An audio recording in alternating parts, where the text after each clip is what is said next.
I thought we could start by unpacking one headline of our biggest newspaper, Helsingin Sanomat. It's going to be a lie. They described you, the quote, exposer of the grooming gang phenomenon and founder of far-right organization admired by Breivik. Admired by Breivik? Yes. You see, when Breivik wrote his manifesto, it took him 2 years to write, I believe. At the start of his manifesto, he spoke highly of my actions on the street. By the end of his manifesto, he called us naive fools who believe that democracy can solve these problems. He called me a multiculturalism lover and that I am part of the problem. So, of course, the media won't write that. Yeah. They just pick the point that he praised our actions in the start. But then, obviously, we're a nationalistic organisation, and we attracted all sorts of people. But yeah, I know how they always focus on Breivik loved you, but he didn't. He actually spoke out against me in his manifesto. Yeah, and there's in the very beginning there's this claim that you have somehow taken credit for exposing these grooming gangs, even though it was another journalist. So it said, the quote exposer. Andrew Norfolk is the journalist for the Times newspaper who brought the grooming gangs to national headlines. He says himself, in interviews that he had known about it for years. But then when he saw the movement of the English Defence League, he then wanted to take it back from us. So he ignored it. He knew it was happening. He didn't comment on it, was too scared to. And then because the English Defence League was hitting towns and cities over this case, he then decided to report on it. So he didn't report on it for the greater good of all those children. He didn't report on it because it's his journalist duty. He reported on it because he saw us were doing it. So we'd say that we forced the media to talk about it. They had to talk about it. When you've got 5,000 young angry men marching through cities, screaming and shouting about the rape of their children, it's pretty hard to hide. And but they'd hid it as long as they could. All journalists, politicians, you speak to so many of these young victims, mums and dads who were writing and begging for help, to the police, to the politicians, they all ignored it. They all hid it. Yeah. And what about this far-right organization? So I formed the English Defence League in 2009. My political views up until that point were zero, really. I am a liberal in all the senses. If you ask me my views on anything else, and it's because of those liberal values that I oppose Islam and the teachings of Islam. That's why I have so much difficulty with it. When I formed the English Defence League, we only ever spoke about Islam. We didn't move on to immigration even, because for my own beliefs at the time as well is that I'm from a town full of immigrants, so I've never been opposed to immigration. I'm opposed to Islamic immigration. I'm not opposed to immigration. So and during my years of leading the English Defence League from 2009 to 2013, the Metropolitan Police Force have a unit for national extremism where they grade organisations and people. The English Defence League, the entire time I led that movement, was a centre organisation. It is only the media that have called it far-right. What sort of far-right organisation has a lesbian and gay division, has a Jewish division, a Hindu division, speaks up for all of these people and groups? There's nothing far-right about even my views. Islam is far-right. So yeah, again, that's just a media tag and label that people are bored of, people are fed up of, and everyone reads straight through it now. Yeah, what about EDF at the moment? There is no EDL now, really. There's no. If they have a demonstration, they might get 15, 20 people. It's just, since I left, there's been no. Like, I had problems in those first 2 years trying to keep the far right, the real far right. I'm not talking about the people who talk about Islam, where everyone's branded as far right, but the real fascists far right, which is so small in number, the reality, so small in number. And in comparison, a zero threat to Europe. But the real far right, I publicly called it Islamism, Nazism, opposite sides of the same coin. So I said I would be a hypocrite if I'm calling out Islam and not calling out the far right. So from day one, I took their flag and burned it and made videos saying you are not welcome in this movement. We hate your views. You know? You have no place. One of my convictions that people like to throw at me was for knocking out one of these neo-Nazis. I've had my own, in fact, I've probably done more than anybody in Britain to oppose the far right. I've had them, they hate me. They hate me. I'm a race-traiting Zionist to the far right, which means you're winning. But yeah, so again, it's just a label that's thrown at us to try and prevent people listening to us. One thing they made sure to mention in our paper was that you're inciting violence. No, never. And you're violent convicted criminal. Oh, so I was convicted of violence, and just so you understand, when I was leading the English Defence League, we had other elements coming to our demonstrations that stood for the complete opposite to us. So I had to make a decision as a leader of that movement to do what I thought was best for the movement at that time. And this was 8 years ago, and I stood on stage and I read out the names of the far right because I knew they were in our crowd. And I told them, I held up a Sikh man's hand and said, this is the English Defence League. This is Britain. If you don't like what you see here, you're in the wrong movement. And then I read out their names. I said, you're not welcome in this movement. I read your comments. Their comments are based on ethno-nationalism. I'm not. So I read out their comments and said, you're using our movement for your own purposes and your own ideology. So show yourself. Come up and show yourself. And that was, which isn't the smartest thing to do. And that's my violent conviction, because when I come off stage, I was met by 50 men wearing skull and crossbone t-shirts with corkscrews and a fighting card, which was us fighting the far right. And from that point onwards, they didn't attend another one of our demonstrations. So it worked, essentially, because we didn't want them there. So then when people say about me being violent, that's a violent conviction. When I was 21 years old, I had my first brush with the law, my first ever brush with the law. And where I'm from and where I was brought up is voted the roughest town in Britain. It's got some serious problems. It's got some serious poverty problems. It's got serious crime problems. So yeah, my first conviction was when I was 21. Up until that point, I'd never had a brush with the law. And then I had no more further brushes with the law until the formation of the English Defence League. So yeah, that's my convictions, which people throw at me all the time. The point I try to raise on that is that, that if it wasn't for the upbringing I had and where I was brought up, I would have run away and hid after the first violent beating I received, because I've received multiple beatings. The first death threat, I'd have cowered. So it was never going to be female school teachers taking on Islam in Europe. Not when you see what you're faced with. So yeah, you have to take the good with the bad. Yeah. but at the same time, when I say I'm 36 years old now. I've got 3 children. I'm a different man now than I was even 3-4 years ago, but certainly 15 years ago as a youngster growing up. Yeah. And what about this clearly lack of legal protection you have? So, yeah. Do you know I've given the police over 300? I've given up on it now. Threats.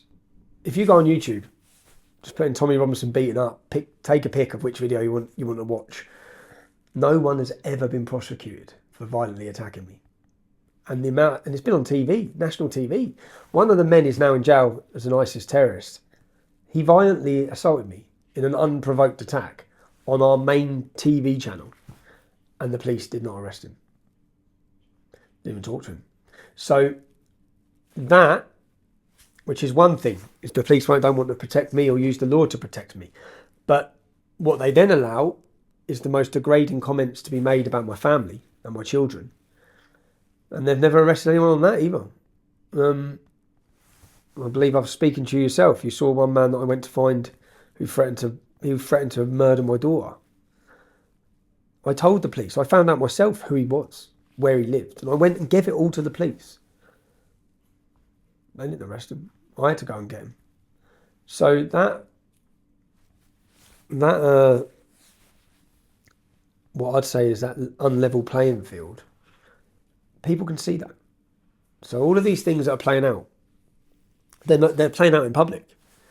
The distrust that they're building, every time they do something like that, every time they don't act the way they should act in a fair manner, every time they censor something, it's having an adverse effect because everyone's watching and everyone's seeing it, and they don't feel happy. And essentially, if you don't like, I see the people who talk about Tommy Robinson and we don't like what he stands for, you're creating me. You're creating me with every one of your attempts to silence us. Most recently now, even the censorship levels. Where does this censorship stop? I've committed no crime. In Britain, we have stringent laws against incitement of hatred and incitement to violence. I've never been arrested on any of these crimes. I've never been arrested on any racial, religious or hatred ever. Never been investigated for it. I've never said anything that's broke the law. Yet, I can be removed from Twitter for hate. I can be removed from PayPal for hate. What example can they give me of the hate? They can't. This week I've been removed from Instagram and Facebook. Soon I think I'll be digitally removed. My banks probably. Then what's after that? What were they? The phone companies, will they get bombarded, and will the government be talking to them to stop you acting? Because this doesn't come from private businesses. This comes from pressure put on private businesses by governments. There's a video of the CEO of YouTube sitting down with multiple Labour politicians, and they're grilling him about my YouTube account, and they're telling him, why is this hate and hate? What hate? The truth is now hate. You have a problem with me telling the truth about what's happening in this country and giving facts around Islam. If they were hateful in any way, I'd be arrested for making them. So, but that is the future, and we've known it's coming. We can all see the path we're going down. Even Orwell in 1984 spoke about exactly this. And that's where we are. We're in 1984. Yeah. People have been removed. Not just removed, but their whole history removed. Like it didn't exist. This week, Amazon removed, I co-authored a book called Muhammad's Quran, Why Muslims Kill for Islam. And it's a best-selling book. They've just deleted the whole thing, like it never existed. So you can go on Amazon now and buy Hitler's book. You can't buy Tommy Robinson's.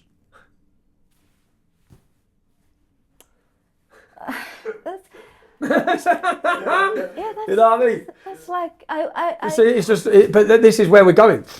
The level of censorship and the level of the collusion now with big tech, Silicon Valley, governments, and certain politics. It should scare everyone. It should scare everyone, because the eventual outcome is they will be in complete control of everything that's said on social media. Even just today, like people are posting pictures taken me on their Facebook, and I'll show you now. It's just a photo. So someone's posted a photo of them with their arm around me. They've received a message saying this goes against our. We must do it. We all must do it, actually. This goes against our guidelines. This goes against our guidelines, and they've removed his picture. Right. No, it's just a picture. And it says this post goes against our community standards. Just a picture. It's just a photo, and I can show you now. I've got hundreds of these. I'll do a video about it next week, saying people have put up "I am Tommy." Yeah. It's removed. So essentially, what they're saying now is they're policing Facebook. Not just that I can't be on there, but no one can talk about me. So if I make videos, they are now going to make sure that anyone who puts anything up around Tommy Robinson, I'm now a figure that's not allowed to be spoken about. That is insane, yeah? Yeah, that's insane. What would you say to an average person who might sympathize with your views, but still is somehow on the fence, like kind of trusting the establishment and feeling like, oh, our government could never do.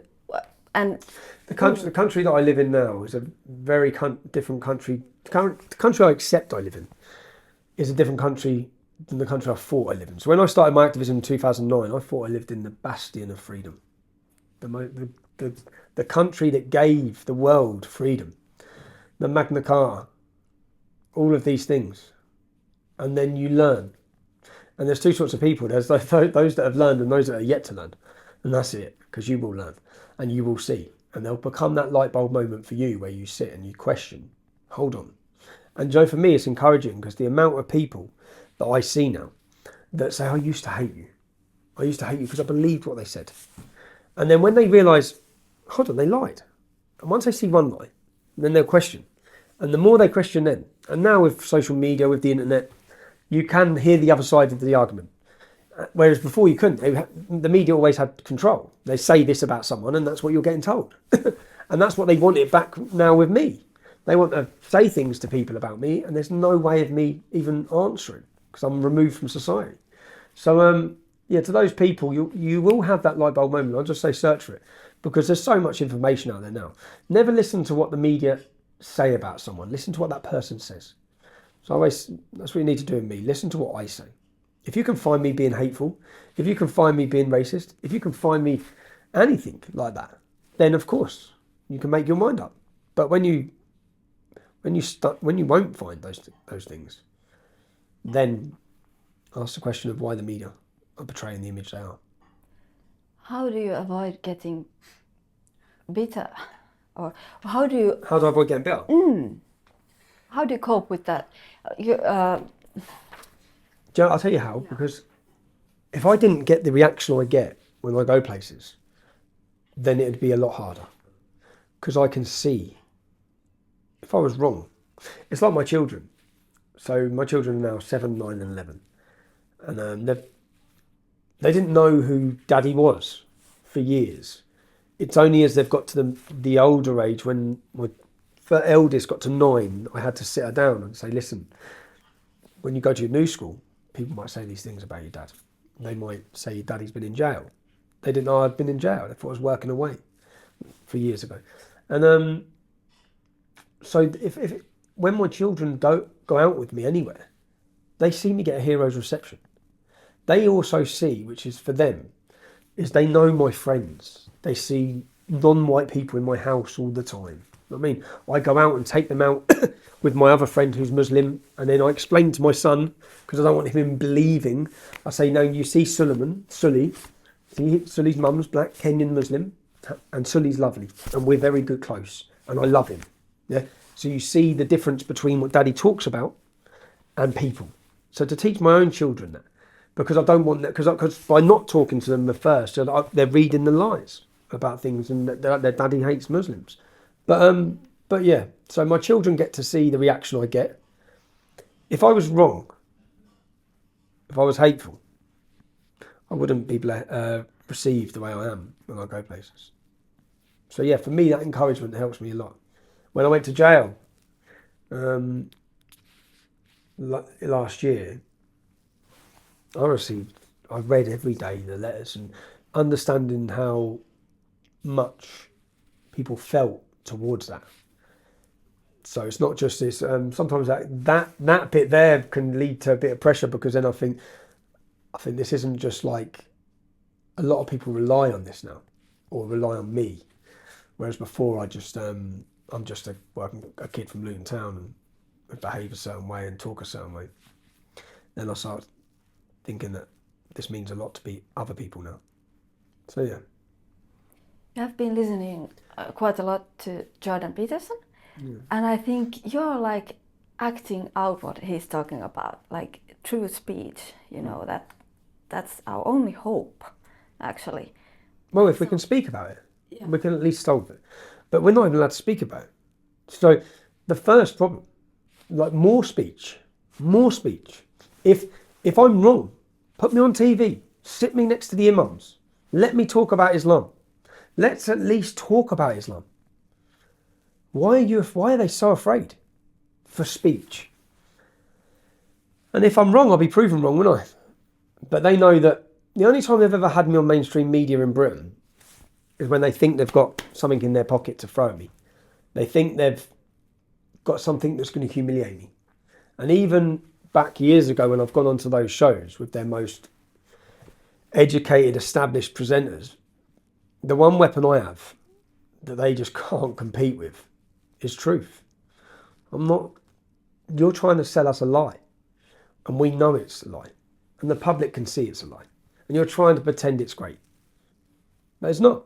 And the real people, and the real feeling out there is now seeing that. So 10 years ago it was a lot more difficult, even though it wasn't as big, because I didn't get a great reception in public at the start. Now I do. So I can see myself that we're winning.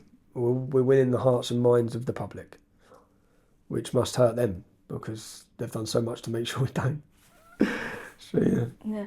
You know, we Finns, we've been living next to Soviet Union, so we should know better, like how to. You can criticize the system and still actually even love the people. Yes. So what do you think, what's the problem of seeing this? Like, your kids can understand that can be a good friend with a Muslim man and still criticize the system. So what's the problem of? They can't get their head around. Well, it's not that they can't get their head around it. There's this loose alignment between communist Marxists, what they want, and they use Islam. They're using each other because they hate Islam as well. They hate all religion, but they're using it so. And then I'd say a lot of those groups, like the LGBT movement, they've all been infiltrated with a political sway. Even the church. I look at some people talking for the church. I don't even think you believe in Jesus. You have absolutely just got that position for your far left agenda, political agenda. The same with, if you look through the universities, I think 90% of professors in the UK are left-leaning.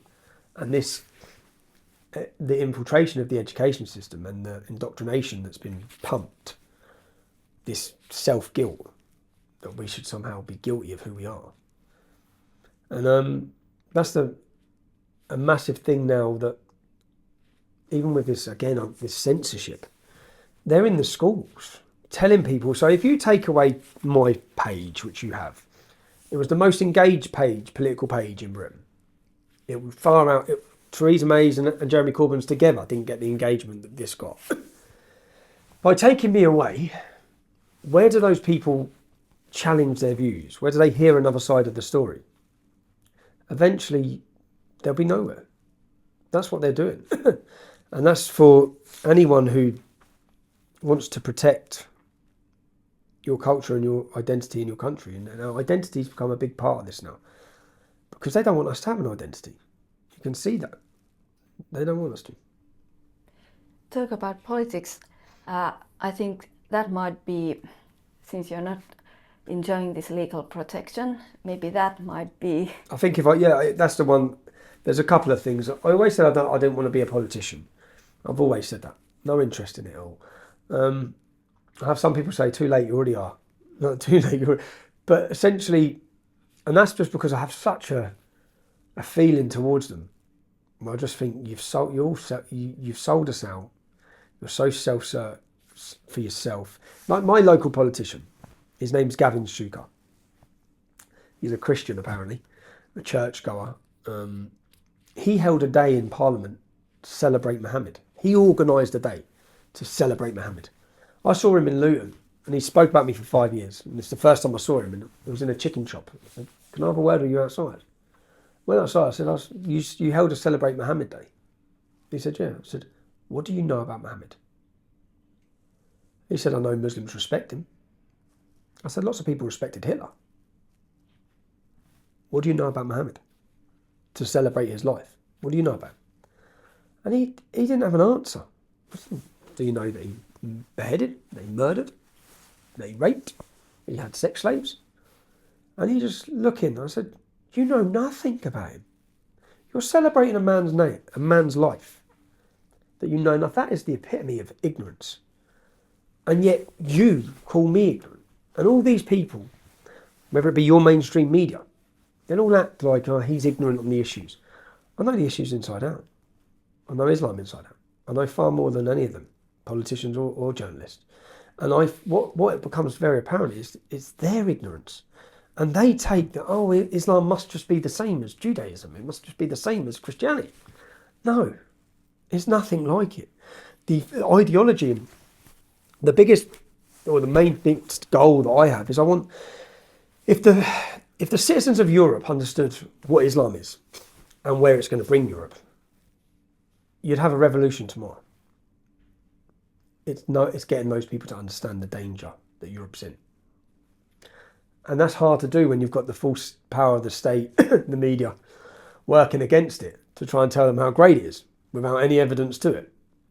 So what is so great about Islam? What does it bring to Europe that's so great that we want it to, that we keep bringing more of it? And essentially, the more Islam, the less freedom.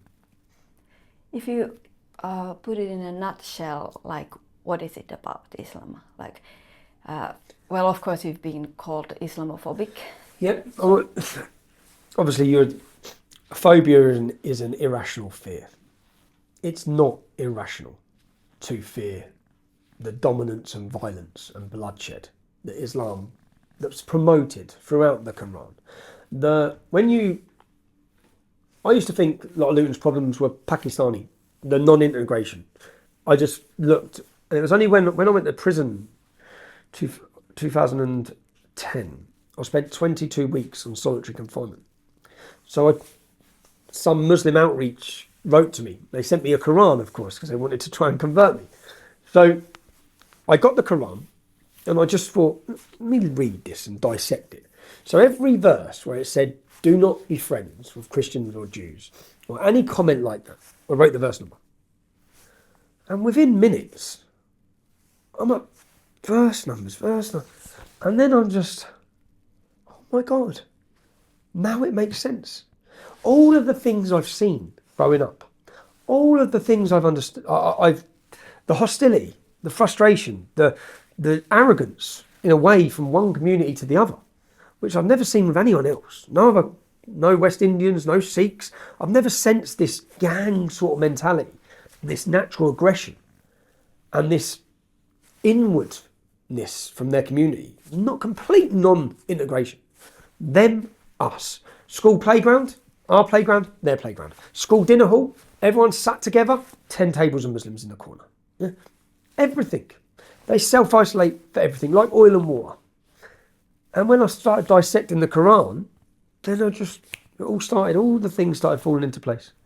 This book, if I bring my children up, to believe that everyone is equal, that there's no superiority, there's no thing as white supremacy, we're all equal. And my town's a great town for that, and my friends can see the success that many immigrants have brought to the town. And if I brought my children up to believe that they are fundamentally superior to those children, because those children are not white. Islam brings all of its followers up. Muslims are brought up to believe they are completely superior, that we are all going to burn in hellfire, that we are cattle, that we are stupid, all of these things, pigs and apes, all of this doctrine and this fundamental belief of supremacy. Those teachings soon turn into hostility. If I told my children, you're better than them, they're this, they're that, then you would see, if our entire community, I tried to reverse the roles. And with Luton, because we had this group operating, Al-Mujahideen, they said there was 200 of their members, extremists. They're now a terrorist organisation.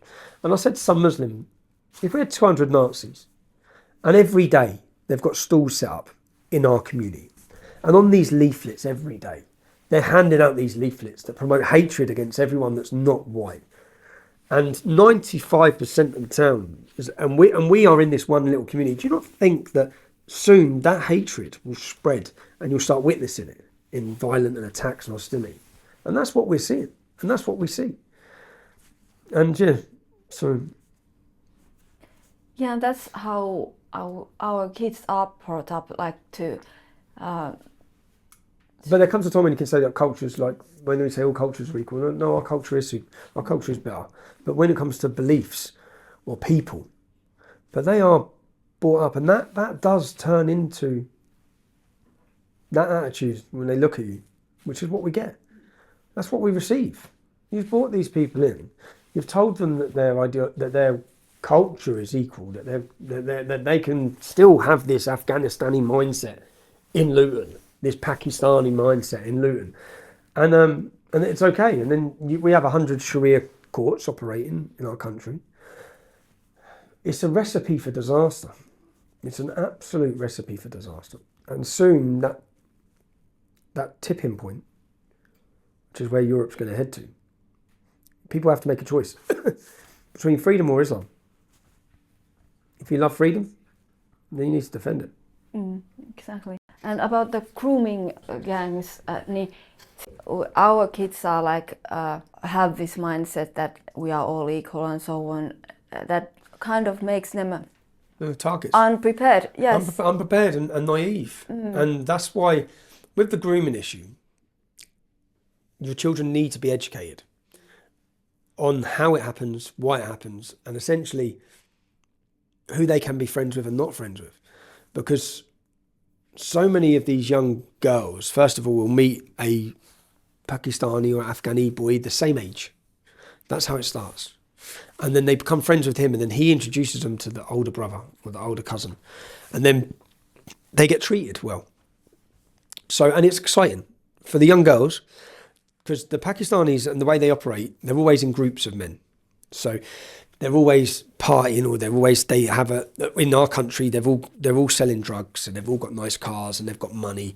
And to young 13-year-old children, they're being treated, and they're being respected, and they're being felt older. And then they shower them with gifts, and they just buy them phones and trainers. And then slowly they isolate them. It's a standard procedure with all of them. They get them to argue with their mums and dads. They say, your mum doesn't respect you. Your mum thinks you're a little girl. These sort of things. So then the girl's rebelling at home. So then, and they try to get them to rebel as much as possible because they want the breakdown of the family. Now, the Sikh community in England do seminars now where they tour all of their temples, and they tell the mums, all the mums and sisters come, and they say, this is what to look out for, this is the signs, and this is how you stop it. And essentially the worst thing a family can do is isolate their daughter and fall out with them, and then when they get them in a position, they might they think they're boyfriend, girlfriend. So they're excited because they're going out with this older man who's 19 and he's cool. And then they get them in a position where they'll have sex with them, rape them. But they'll video it. And then they have the video. And then the young girl's then in a position where if she doesn't want that video to be played out, to be leaked out, if it's a Sikh girl like they use in the UK, because of their beliefs themselves on honour for their women, that's a very difficult situation for a young Sikh girl to be in. Then they're theirs. You have to sleep with this man now. You have to do this. Or they just, and what you hear with the crimes they're doing in UK, this isn't about sexual gratification for the men. This is about destroying those girls. It's like a weapon of war against our country and our people. The first target they go for is the women. And that's what we're seeing. We're seeing the mass rape of our women by what can be described as an invading army. You're not seeing these gangs operate from the Sikh community, the Hindu community, the Jewish community. So all you'd ask is, if you ask the question out loud, everyone wants to shout you. I'll just say, why we have 2% of Britain is Pakistani Muslim men. They are responsible for 90% of the gang convictions in our country. Why? Why are 30% of all men convicted for this child gang rape called Mohammed? Why? What is going on here? And then you hear the politicians and they try and blame it on Pakistan because Kashmir has very backward in this area of Kashmir. There's Kurdish gangs, there's Somali gangs, there's Iraqi gangs. You're all bending over to lie about the inherent belief within Islam about women, and then about our women. So women anyway are worth half of a man, but our women, and the intolerant view towards non-Muslims. The Quran is Islam divides the world in two, the house of war and the house of God. Finland will be the house of war until it becomes Islamic. So to any young Muslim who wants to justify what they're doing, it's permitted within the religious text. That's what people have to understand the true scale of the problem. So just so you might have heard of the rape crisis and the grooming crisis in England. You've heard of Rotherham? Rotherham was the city where 1,400 children, that's the figure. That's a conservative guesstimate. So it's going to be more. 1,400 children in Rotherham now have been raped over 20 years. If you look at the demographics of Rotherham, there's only 10,000 Muslims who fit the age. There's 10,000 Muslims who live there. Yeah? There's 2,800 that fit the age of the predatory men. So whether it be from 16 up until 60 years old, there's 2,800 that fit this age. That 2,800, 550 are under investigation. That's 20% of the Muslim men in that town are under investigation for the gang rape and molestation of our children. You're not talking about one or two. That's when you understand that. So Rotherham has a 3% Muslim population, 1,400 children. Telford, I actually believe these cities have been used as scapegoats. Telford, they say 1,000 children. Another big grooming city. There's only 1% of Telford is Muslim. 1,000 children. Now, they've refused public inquiries in certain towns and cities with large Muslim populations. Why do you think that is? They've refused them. They will not. Once the Muslim population gets to a certain percent, it's being kept in. Because the Muslims are everywhere. They're in the police, they're in the councils, they're in the government, they're within those towns. Say, for example, my hometown, 35% Muslim. If you've got 1,400 children from a 3% Muslim population, what do you think it's going to be like? The figures. It's huge. Yeah. The scale of it would terrify everybody. So it's just, everything for 20 years has been keep it in, because they don't know what to do with it. They don't know what to do. Why do these men think this way? Why do they act this way? And then it's like every other crime. Say, in the UK, we have female genital mutilation, where the young girls are having their clitorises mutilated by a majority Muslim practicing issue. 55,000 children have had that done to them in Britain. It's been against the law for 30 years. You can get 14 years in prison. There's not been one single prosecution. Now, so we're letting a community come into the country. We have our values. We let them have children in our country. That's a young British girl. And you're turning a blind eye to them being mutilated. Yeah? That mutilation causes long-term psychological problems. You can die from it. You can die. It causes so many problems, sometimes even with having children. It mentally scars the lady to never be able to enjoy herself sexually ever, because she's not supposed to, yeah? According to these barbarians, cavemen. Not one prosecution. Now, we wouldn't have the prison spaces to deal with that one problem. If we prosecuted both the mum and dad, who knew it's happening, it's a crime if you know it's happening, we prosecuted the mum and dad, where are you going to put them? We've only got 80,000 prison places. So that, we let them do that. We let them because we can't deal with that already. The same with the grooming scandal. I saw the last case, they reckon, cost £2 million to go through the courts, because you've got 30 men, all with QCs, prosecuting.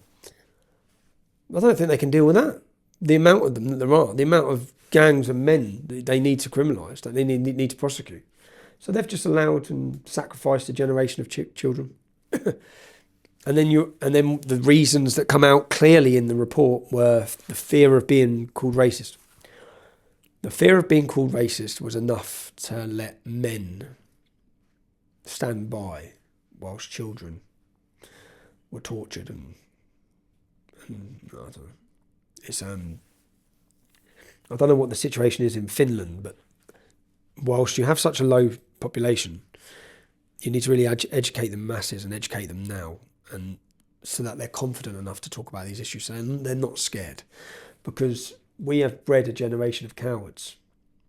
They're waking up slowly, but the real fight in them, the men in them, seems to have been purposely taken away. And yeah, you kind of answered already, but What concrete things could we do, actually? So concrete things, your benefit system. Limit the benefits to, if you've got people here, limit it to the amount of children they have. Because so long as you pay for it, they'll have 10. So long as you pay for it, and then you're dealing with a demographical problem like we are, where it doesn't matter if we stop immigration tomorrow. The future of our country looks like it's going to be Islamic. It doesn't matter unless you address the birth rate, unless you address those issues, which you can do things. You can encourage your own citizens to have babies. If all of this immigration is needed because of a decline in birth rate, then encourage your own citizens to give birth. Encourage your own. It'd be a lot cheaper because 50% out of the Muslim population of the UK, 50% of the men are on benefits and 75% of the women. It's hardly great for our economy. When you look at the costs, and I keep saying the worrying thing is that we're a small country, but we have 22,000 Muslims on the terror watch list. Out of that 22,000, we have a priority of 3,000 who are monitored 24 hours a day, 7 days a week. It's 3 sets of 9 men, nine people have to monitor them each day. It's 20 people a day monitoring them at a cost of £9 billion a year. That's to monitor 3,000. The last 4 terrorist attacks that we had in close concession last year, none of those people who committed those 4 were even in the top 3,000. So they're in the rest of the people that aren't monitored every day because we can't monitor them every day. How do you monitor 22,000 people every day? You can't. Now, my fear is that, well, it's not fear, it's a reality, that 22,000 will become 80,000 with the demographical change. In 10 years, 20 years, what are we going to do? What are we going to do? And someone should be asking these questions. We can't continue to pay for everything forever, can we? We can't continue to monitor an army that we've created, that's been created in our own country. So yeah, those questions have to be asked, and freedom of speech is a very key point to it, because unless you can talk about it, how are you ever going to solve it? Yeah. We're in trouble. Yeah. We're in trouble. Yeah. There's not, you know, when you accept that, when you sit there, so you search for the answers, years ago I did. Yeah. And then you just come to the grounding point that there isn't a solution that's not going to be chaotic. Yeah. To solve this problem, there's going to be chaos everywhere. Yeah, and when we read about those grooming gangs in England, we were like, oh, that would be the worst thing. That would never happen here. And now it has already. Yeah, yeah. And the same pattern that covering up that. The people who, one of the biggest weapons they have as well is, oh, we're only a small number. And people don't realise how quickly it changes. I think they'll keep saying that the next 10 years. And then all of a sudden they're not. Do you think they're going to be as good to us when their Islamic leaders are in power? Islam comes before everything else. How your digital identity is removed. It's removed, yeah. Why you are so dangerous? Why? That they have. I'll say what they fear. They fear. So I have an ability to bring working class people together in their many thousands. And they fear that. Because as I said, if the public were aware of the scale of the problem, the scale of the rapes, there's probably been 2 million rapes when you work through the figures. If the public were aware of it, they're going to demand change. It's making them aware. And when they look at my interactions and the reach, I think probably last week, before they removed me, in that week period, 12 million people may have watched videos, but I'd done a 4-week period to check my Twitter interactions, 193 million. And then they removed me off Twitter. And 59 million people watched my videos. So essentially, the BBC can say what they want, but my viewers are far higher than this. So the monopoly they had is dead. But then now they're trying to take it back, which is what the deletion is. It took them years to get here and a lot of pressure on private businesses. But that's the future. The future is you have these massive multi-million pound corporations who, all of the people who work there are usually from a high class society. They are the sons and daughters of the elite. And that's the reality of it. Everyone at the BBC is middle class with an Oxbridge double first graduation. And they're so far detached. And not just so far detached. When you heard on that Panorama, the contempt they have for us, the people who are affected by these problems, they don't care. They don't care, and that's a sickening thing to think, but I would never have accepted that the reason that journalists don't report it is because, or the reason they're not as angered and frustrated as us is because they don't care. But the more I hear of the views of these journalists, the more I find out about these journalists, they don't care. It's not their doors. It's like these politicians who bring in these refugees in. They're not living next door to them. They're not going to school with their kids. Their children will be in private school. Pretty much all of them. So it affects us, and they all like their cheap labour. Yeah, I think in your book you said that they kind of created you by taking everything away from you, like you had nothing to lose. And I think now the vast majority, even though they might agree with everything you say, they fear their jobs. Yeah. Which is and even their name, Yeah, but I understand that as well. It's the reason. So it's a difficult one because I don't want to slam those people because I was the same as them. I wore a mask and I used the name Tommy Robinson because I was scared. I know what comes with this. And as a society, they've managed to get all of us. So we have borrowed as much money as we can humanly borrow. So we're all reliant on our money to pay our bills, to have our life, and for those reasons, the best of men at the minute, I can't lose my job. I cannot do that. I cannot say that. And that's the society we live in. And then it's not just because they have these organisations like Hope Not Hate, who then work actively to set an example by anyone in a good job who does say anything. They're then attacked and bombarded. So then when people see that, then they get back in their box and they keep quiet. But there'll come a time when things swing so quick, so fast, that I truly believe that. I think in Austria, if you look at the election in Austria, when the Freedom Party got into the joint coalition, and the people voted against Islam, against what's happening, you then saw a lot of the celebrities started coming out confident enough to then make comments. The singers making comments about, because you can bet that a lot of these people think it. They're just too scared to say it. And I think that when it swings and the masses rise up against it, I think you'll be surprised how quickly it turns. Because there's going to be a lot of people thinking this that are built up, and there'll be something horrific that will happen. My imprisonment brought so many people sitting on that fence, off the fence, which is a good thing. It's a benefit. The more people talking, the better. So I had so many people who would never said anything online, and then just, this is enough when we're watching this.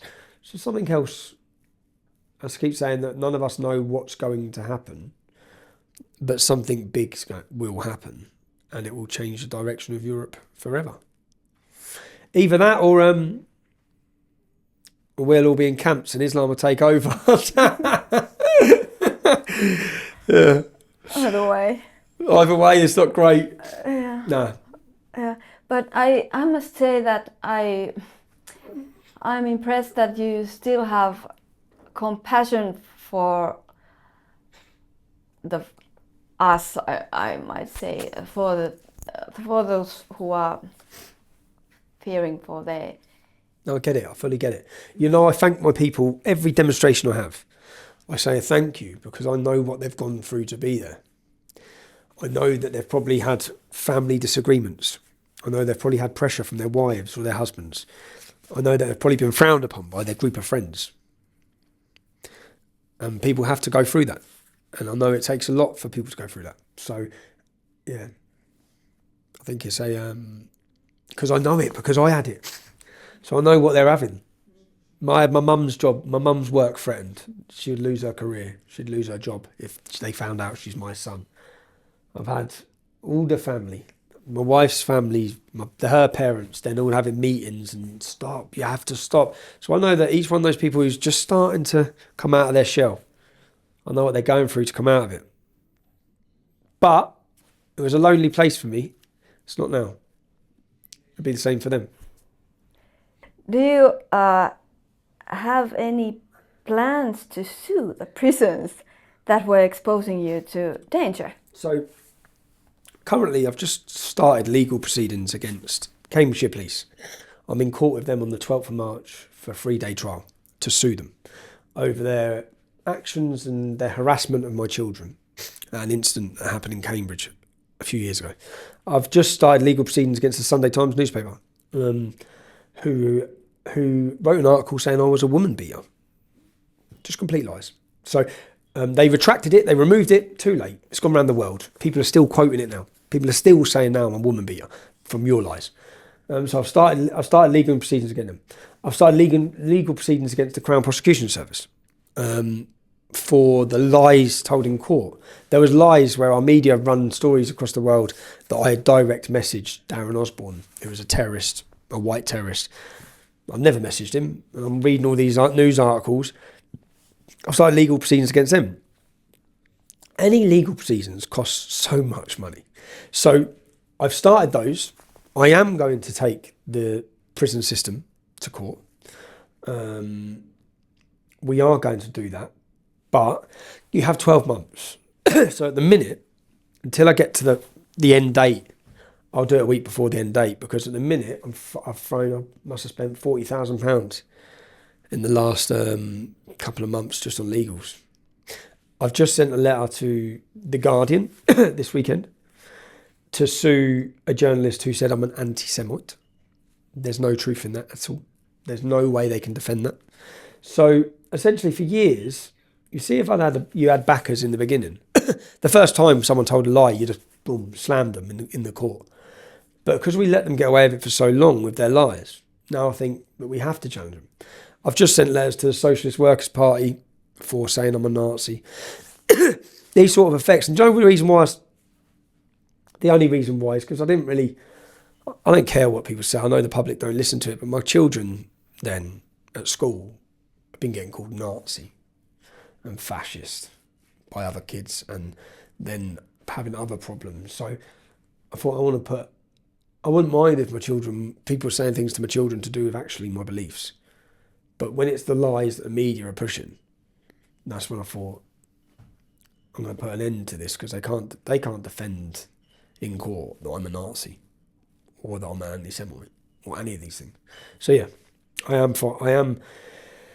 do have a pot of money that was left over from my legals when I got put in prison. People donated through the roof when I was in jail. So when I come out, I said, now it's time to fight back. We'll start legal proceedings. But essentially now, after being released, after just being digitally deleted, I need to now look at other plans. So, yeah. But I think it's great if you have energy to take that battlefield also. Yeah, that's the other thing, because it's just tiring, isn't it? Like, because you really, all the energy you're putting into this, you want to be putting into that. The reason I left the English Defence League was because I felt that my time was always being spent talking about the far right, about idiots who had joined the EDL. I thought, my whole reason for doing this is to talk about the Islamisation of my land and what they're doing in our country with the crimes. I spent more time battling my own problems. But essentially at the same time, yeah, I want to shut the media up with their lies. And also, it's corruption in the legal system, that the way you've been treated. So, would be really nice to see some justice. I wonder if I still, and the other reason I didn't want to launch the legal challenge until the Attorney General kicks my case, because he's got to kick the case, but he hasn't kicked it yet. So I thought, if they get a court date for me saying you've done this wrong, they might think do him. so that just so we can prove we're right. I don't know. Yeah. Okay, we have to stop. Cool. Yeah. Thank you. Thank you so much. Yeah, It's thank okay, you bro. so much. Yeah. Oh, mate.